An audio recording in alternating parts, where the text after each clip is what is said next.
మహాదేవుడును మన రక్షకుడునైన యేసుక్రీస్తు వారి నామములో శుభములు కలుగును గాక. నేటి వాక్య ధ్యానము మత్తయి సువార్త 21వ అధ్యాయము మొదటి 3 వచన భాగములు. తరువాత యెరూషలేమునకు సమీపించి ఒలీవ చెట్ల కొండ దగ్గరనున్న బేత్పగేకు వచ్చినప్పుడు యేసు తన శిష్యులలో 2 చూచి, మీ ఎదుటనున్న గ్రామమునకు వెళ్ళుడి. వెళ్ళగానే కట్టబడి ఉన్న ఒక గాడిదయు దానితోనున్న ఒక గాడిద పిల్లయు మీకు కనబడును. వాటిని విప్పి నా యొద్దకు తోలుకొని రండి. ఎవడైనను మీతో ఏమైనను అనిని ఎడల అవి ప్రభువునకు కావలసి ఉన్నవని చెప్పవలెను. వెంటనే అతడు వాటిని తోలి పెట్టునని చెప్పి వారిని పంపెను.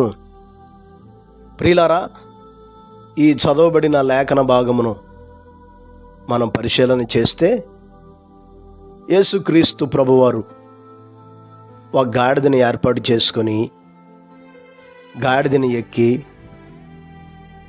యెరూషలేమునకు ప్రవేశించడం మనం చూస్తున్నాం. అందుకని ఈ రోజును యెరూషలేము జయ ప్రవేశం అంటారు. అనగా ఆయన జయోత్సాహముతో యెరూషలేమునకు ప్రవేశించటం మనం చూస్తూ ఉన్నాం.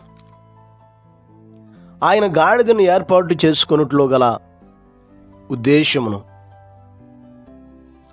లేకపోతే ఆయన ఏం సందేశాన్ని ఇవ్వటానికి గాడిదను ఏర్పాటు చేసుకున్నాడో మనం ఆలోచన చేయవలసినటువంటి వారమై ఉన్నాం. ఆయన లోకపరమైన రాజుల వలె, వ్యక్తుల వలె ఆడంబరముతో జీవించినటువంటి వాడు కాదు. తన జీవిత విధానములో అటువంటి వాటిని ఎప్పుడూ ఆశించలేదు, వాటిని కొనసాగించలేదు. ఆయన గాడిదను ఏర్పాటు చేసుకొని యెరూషలేములోనికి ప్రవేశించట్లో ఆయన యొక్క వ్యక్తిత్వం, ఆయన యొక్క మనసు, ఆయన గొప్పతనం ప్రత్యక్షపరచబడతా ఉంది. జకర్యా గ్రంథం 9వ అధ్యాయం 9వ వచనం చదివితే, సియోను నివాసులారా బహుగా సంతోషించుడి, యెరూషలేము నివాసులారా ఉల్లాసముగా ఉండుడి. నీ రాజు నీతిపరుడును రక్షణ గలవాడును దీనుడునై గాడిదను గాడిద పిల్లని ఎక్కి నీ యొద్దకు వచ్చుచున్నాడు. ప్రియులారా, ఆయన గాడిదను ఏర్పాటు చేసుకుని వచ్చుట్లో ఆయన విధేయత కనపడుతుంది. ఆయన రాజుగా అనగా పరిపాలకుడుగా, యూదులకు రాజుగా అనగా సర్వలోక ప్రజలను పాపముల నుండి విడుదల కలుగజేసి, పాప విమోచన కలుగజేసి, హృదయాల్లో నివసించేటటువంటి రాజుగా, ఇంకంత మాత్రమే కాదు, ఆయన జయశీలుడుగా తన్ను తాను ప్రత్యక్షపరుచుకోవటానికి గాడిదని ఏర్పాటు చేసుకొనటం మనం చూస్తాం. అందుకని ఇశ్రాయేల్ దేశంలో ఏ రాజైనా యుద్ధానికి వెళ్ళేటప్పుడు గుర్రం మీద వెళ్తాడు. యుద్ధంలో గెలిచి తిరిగి వచ్చేటప్పుడు గాడిద మీద వస్తాడు. గాడిద సమాధానానికి గుర్తుగా ఉంది. అనగా నేను గెలిచానని విరవేగను కానీ, నేను గెలిచానని ఎలా పడితే అలా నడుచుకొని కానీ, మీకు సమాధానకరమైన, నెమ్మదికరమైన ఒక మంచి పరిపాలన అందిస్తాను అంటానికి గుర్తుగా గాడిద మీద ఎక్కువ వస్తారు. కాబట్టి ఆయన కూడా గాడిదని ఏర్పాటు చేసుకున్నట్లో సర్వలోక ప్రజల పాపాలకు పరిహారం కలుగు చేసి,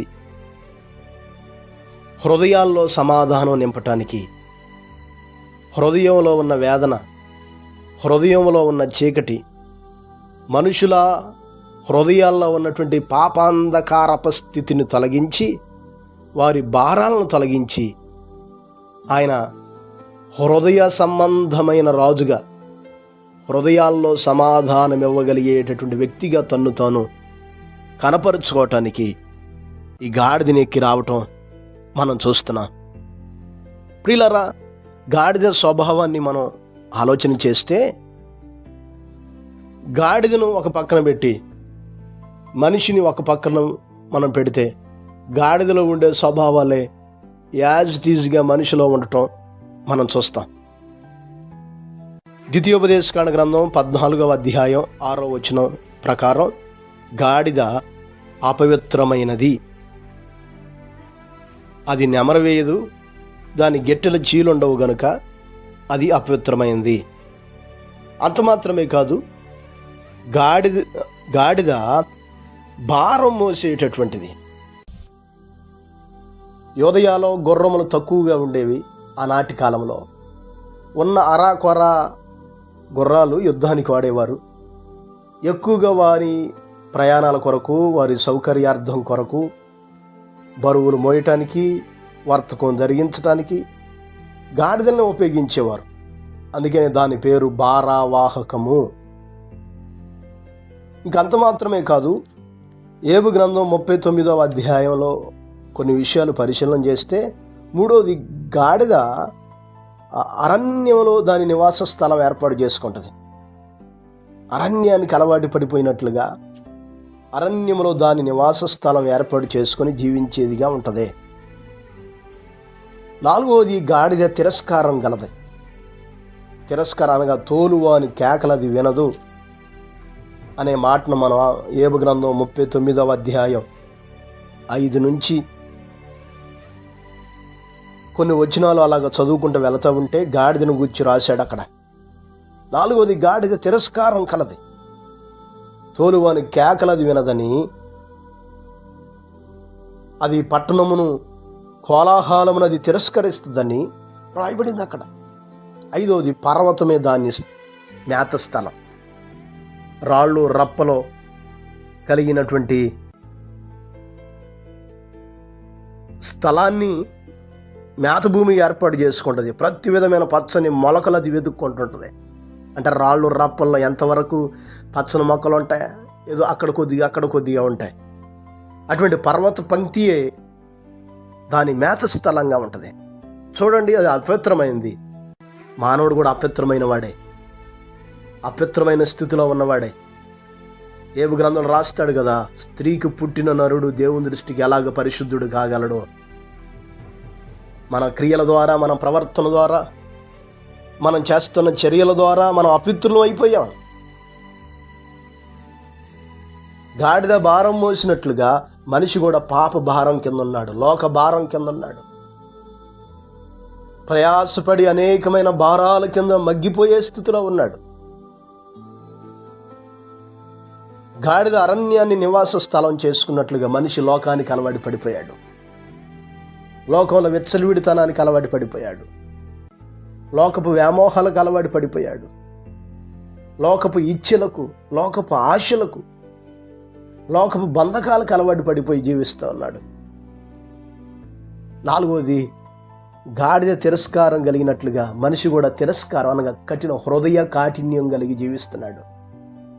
దేవుని మాట వినకుండగా, దేవుని స్వార్థ ప్రకాశం కొంతమంది మీద ప్రకాశింపకుండగా వారి హృదయాలు, వారి మనసులు తిరస్కారంతో నింపబడి లోకంలో జీవించే స్థితిలో ఉన్నారు. వాక్యానికి లోబడని జీవితం, దేవుని మాటలకు లోబడని జీవితం,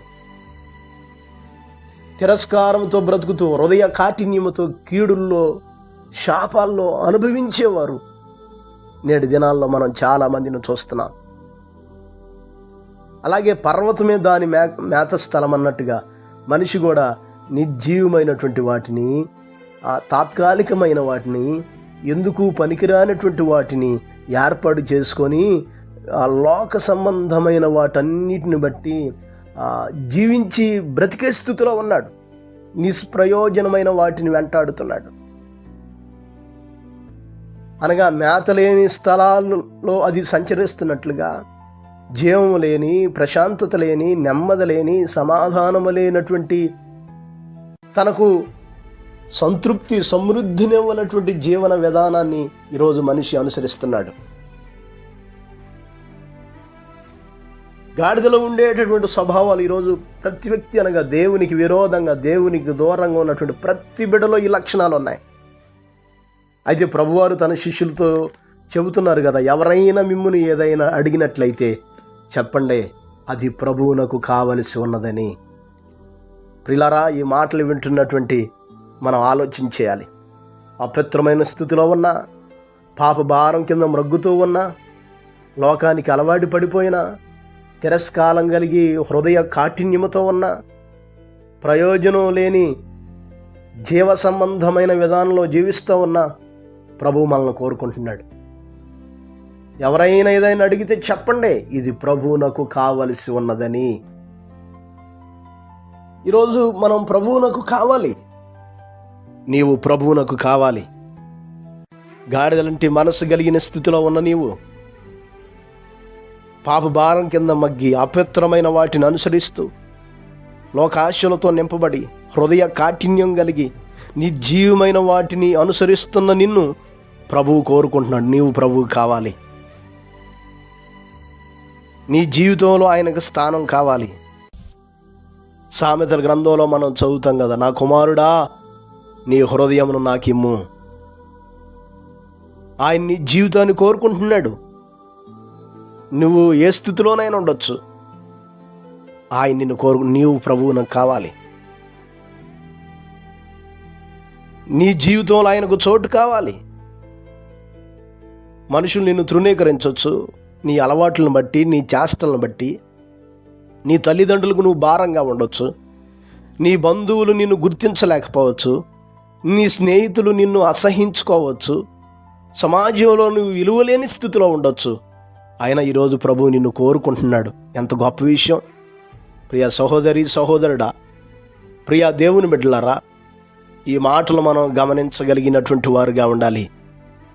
ఆయన నీ దగ్గర ఏ సొత్తులు ఆశించట్లేదు, నీ దగ్గర ఏమీ కోరుకోనట్లేదు. లేఖనాల్లో రాయబడినట్లుగా మీ సొత్తులను కాదు, ఆయన మిమ్మునే కోరుకుంటున్నాడు. నీ జీవితంలో, నీ హృదయంలో ఆయనకు స్థానం కావాలి. నీవు ప్రభువునకు కావలసి ఉన్నది. ఈరోజు ఈ మాట అడిగేవారు లోకంలో ఎవరైనా కనపడుతున్నారా? నిన్ను అసహించుకునేవారు ఉన్నారు, నిన్ను తక్కువగా భావించేవారు ఉన్నారు. నీ స్నేహం నాకొద్దు, నీ బంధుత్వం నాకొద్దని ఈరోజు మనకు దూరం అయ్యేవారు ఉన్నారు. కానీ నీవు నాకు కావాలి అని కోరుకుంటుంది యేసయ్య. నీవు నాకు కావాలి, నీ హృదయంలో నాకు చోటు కావాలి. ప్రేమైన దేవుని బిడ్డలారా, అలాగే వారు ఆ గాడిదని తీసుకొని వచ్చి ఆ గాడిద మీద వస్త్రాలు పరిచి ప్రభువు వారిని కూర్చుండబెట్టి గాడిదని తీసుకొని వెళతా ఉంటే జరిగిన అద్భుతం ఏం తెలుసా? గాడిద కాలు కింద కూడా పెట్టకుంటుండగా ఆ చాపల పరవటం, దుప్పట్ల పరవటం, ఖర్జూర మట్టలో, ఈత మట్టల పరిచి ఆ గాడిద కాలు కింద కూడా మాపకుండగా యెరూషలేములోనికి తీసుకొని వెళ్ళారు. ఎంత గొప్ప అద్భుతమైన విషయం! ఎప్పుడు గాడిదను పట్టించుకున్నటువంటి వారు లేరు. అపవిత్రమైనటువంటి గాడిద, విలువలేనటువంటి గాడిద, ఆ గాడిద మీద ఎప్పుడైతే యేసయ్య కూర్చున్నారో దానికి విలువ వచ్చేసింది. చరిత్రలో రాయబడింది, తన శరీరం పులకరించిపోయిందంట. రోజు చూస్తున్న జనులే, రోజు తనను పట్టించుకోలేనటువంటి జనులే, కానీ ఈరోజు ఎంతగా తనకే దుప్పట్ల పరిచి తన కాలు కింద మట్టిలో మాపుకొండగా అంత వైభవం, అంత ఉన్నతమైన స్థితి తనకు కలిగింది. ఎవరిని బట్టి అంటే యేసయ్యను బట్టి. ఈ మాటలు వింటున్న ప్రియ దేవుని బిడ్డలారా, మన జీవితాల్లో కూడా విలువలేని వారు ఉండొచ్చు, ఎందుకు పనికిరానటువంటి వారుగా ఉండొచ్చు, ప్రజల చేత నిరాకరింపబడిన స్థితిలో ఉండొచ్చు, ప్రజల చేత తృణీకరింపబడిన స్థితిలో ఉండొచ్చు. వీడెందుకు పనికిరాడు, ఎందుకు పనికిరాదు, వీరి జీవితాలు నిష్ప్రయోజనమైపోతాయని నిన్ను ప్రజలు భావించుకోవచ్చు. ఒకవేళ గాడిదలాగా నీ జీవితంలో, నీ హృదయంలో ప్రభువుకు స్థానం ఇస్తే గాడిదకి ఎంత విలువ వచ్చిందో అంతకంటే విలువను నువ్వు పొందుకుంటావు. లేఖనాలు రాయబడింది కదా, నిరాకరింపబడిన రాయిని మూలక తలరాయిగా చేయగలిగినటువంటి వాడు ఆయన. గాడిద మీద యేసయ్య కూర్చుండటాన్ని బట్టి దాని వైభవం, దాని స్థితి మారిపోయింది. ఈరోజు గాడిద కంటే ఉన్నతమైన స్థితిలో ఉన్నటువంటి వారు మనం. ఎందుకంటే తన ఆత్మ ద్వారా మనల్ని తయారు చేశాడు, మనలో తన ఆత్మను పెట్టాడు. గాడిద కంటే మనం గొప్పవారం కదా. మరి దేవునికి నీ విలువిచ్చి చూడు. నీ హృదయంలో యేసయ్యకు స్థానం ఇచ్చి చూడు. ఇప్పటి వరకు నిన్ను నిరాకరించిన వారే, ఇప్పటి వరకు నువ్వు తృణీకరించిన వారి మధ్య, విలువ లేనటువంటి వానికి ఎంచబడినటువంటి ప్రజల మధ్య నిన్ను ఒక విలువైనటువంటి స్థితిలో, నిన్ను జయోత్సాహముతో వేడుక కనపరచగలిగినటువంటి సమర్థుడు మన ప్రభు. కనుక ఎంతకాలం దేవునికి దూరంగా ఉంటావు? ఎంతకాలం లోకాశలతో నింపబడతావు? ఎంతకాలం అపవిత్రమైనటువంటి వాటిని అనుసరిస్తావు? ఇకనైనా యేసయ్యను గుర్తెరుగు. ఆయన దగ్గరకు రా. నీ జీవితంలో దేవునికి విరోధమైన వాటన్నిటిని విడిచిపెట్టేసాయి. ఆయన రక్తంలో కడగబడు. నీ హృదయంలో ఆయనకు స్థానం ఇవ్వు. ఎంత గొప్ప విలువను పొందుకుంటావో, ఎంత గొప్ప స్థానాన్ని పొందుకుంటావో, ఎక్కడ తృణీకరించబడ్డావో, ఎక్కడ పతనం అయిపోయావో, ఎక్కడ పాడు చేయబడ్డావో అక్కడ ఘనత తెచ్చే పాత్రగా, విలువైన పాత్రగా నిన్ను నిలబెట్టగలిగిన వాడు యేసయ్య. కనుక ఇకనైనా నీ వ్యర్థమైన జీవితాన్ని విడిచిపెట్టి ఆయన యొద్దకు రా. గొప్ప మేలును, గొప్ప ఘనతను స్వతంత్రించుకుంటావు. అట్టి కృపను దేవుడు మనకు దయచేయునుగాక. పరిశుద్ధుడైన మా దేవ, గొప్ప కాపరి, అపారమైన మీ ప్రేమను బట్టి, ఘనమైన మీ నామాన్ని బట్టి నాయన మీకు లెక్కలైన వందనాలు, స్తుతులు, స్తోత్రాలు ప్రభా. అయా, ఈ పరిశుద్ధ పునరుద్ధాన దినాన మీరు యెరూషలేము జయప్రవేశం చేసిన దినాన్ని స్మరించుకొనగలిగిన కృపలను దయచేశారు తండ్రి. స్తోత్రాలు అయా. ఈ మాటలు విన్న ప్రతి నిబిడను మీరు జ్ఞాపకం చేసుకోండి. విలువలేనటువంటి వారుగా, తృణీకరింపబడినటువంటి వారుగా నాయన సమాజంలో, ప్రజల మధ్య, బంధువుల మధ్య, స్నేహితుల మధ్య నాయన తక్కువ చేయబడుతూ ఉన్నామనుకునే స్థితిలో ఉన్నవారు అయా, వారి హృదయాల్లో మీకు స్థానం ఇవ్వటానికి, వారి జీవితాల్లో, వారి హృదయాల్లో మీకు అవకాశం ఇచ్చిన ఆయన ఒక ఉన్నతమైన ఘనతను పొందుకొనగలిగిన భాగ్యమును దయచేయమని ప్రార్థిస్తున్నా. ఈ రోజంతా మీ సన్నిధిని తోడుగా ఉంచండి.